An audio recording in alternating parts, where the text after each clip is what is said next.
In today's instructional video, I'm going to show you the many different ways that you can play Autumn Leaves. Just going to talk out loud about how I would approach this jazz standard. Okay, it's a really good example of how we can play many different styles all with the same tune. So to start off with, we might consider doing closed position. Right.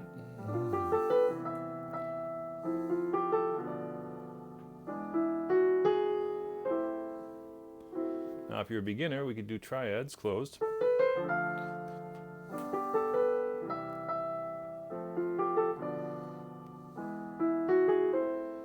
Okay, but we eventually want to get to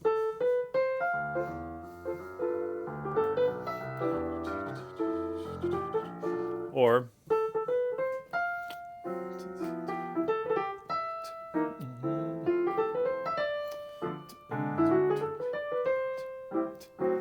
even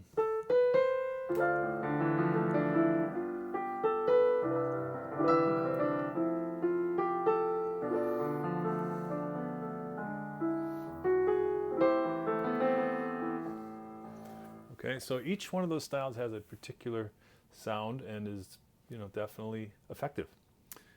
Okay, so let's start out with closed position in the left hand.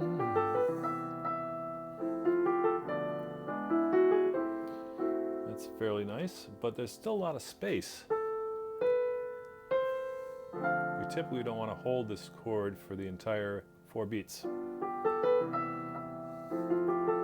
A lot of dead time, right? So a couple techniques. One we could do would be arpeggiate to fill that space.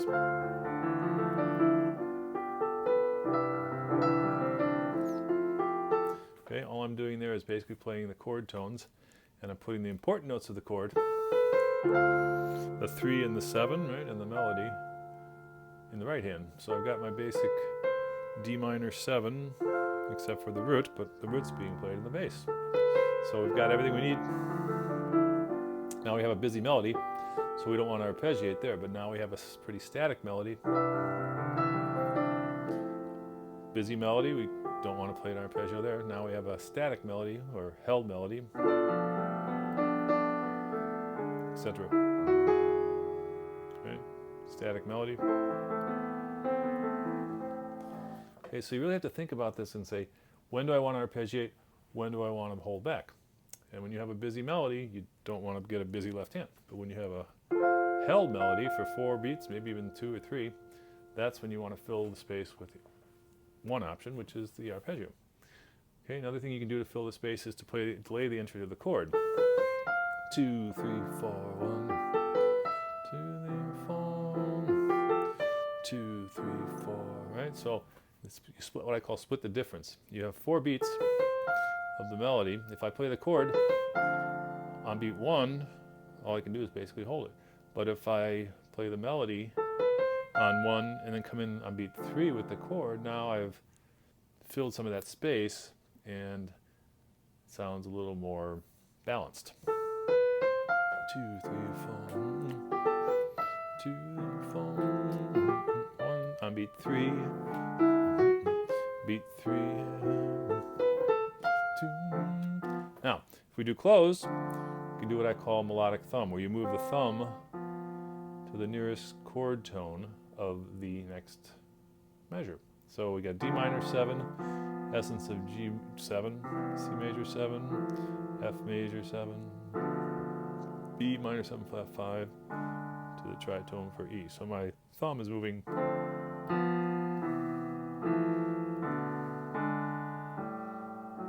okay, so I call a melodic thumb. That's another way to play closed.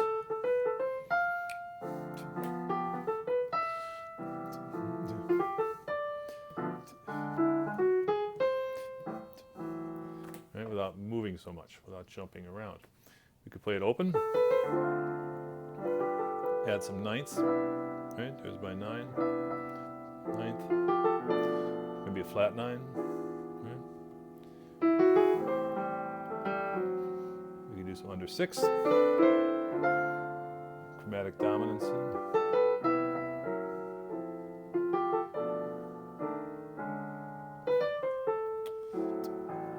Many, many ways to do it. We could do a delayed chord with a rootless.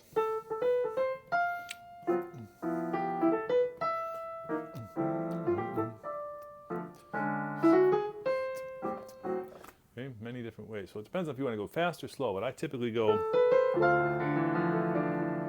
as a ballad, I'll go slow. And the second time around, I go,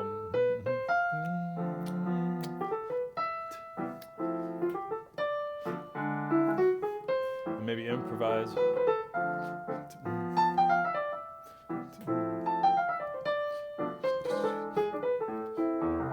And of course, we got the walk.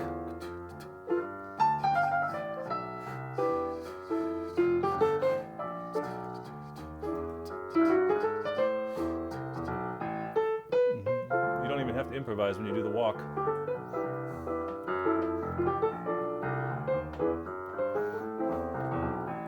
Okay, because the walk is so interesting.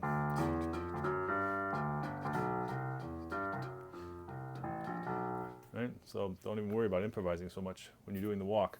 It's quite effective by itself. Okay, so the whole idea here is how to make music, not just play it, not just play a lead sheet as it's written, but how to make it your own. And that includes walking bass lines, rootless voicings, not playing chords on beat one and holding them, but maybe delaying the entry of chords. Arpeggiation, if you want to do a ballad, that's very, very effective. And of course, open with 9s, 11s, 13s. Okay? So if you want to learn how to make music, not just play it, give me a call. My mobile number is 847 in the USA, 847-401-1721. I also teach blind students around the world as well as one-handed students. Right? I've written over 70 arrangements for one hand.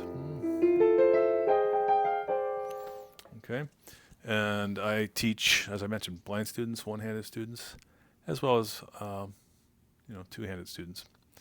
But with me, my whole goal for you is to learn how to make music, understand 15, 20 concepts or techniques that will allow you to play a song the way you want to play it, and therefore you won't be limited by a lead sheet or a verbatim note for note arrangement. Okay, so give me a call, 847-401-1721. If I don't pick up, just leave a message.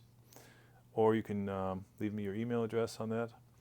Or you can go to my website, pianoweb.com. That's one word, pianoweb.com. Fill out the contact page, and I will get back to you if you contact me via email. Have fun, practice hard.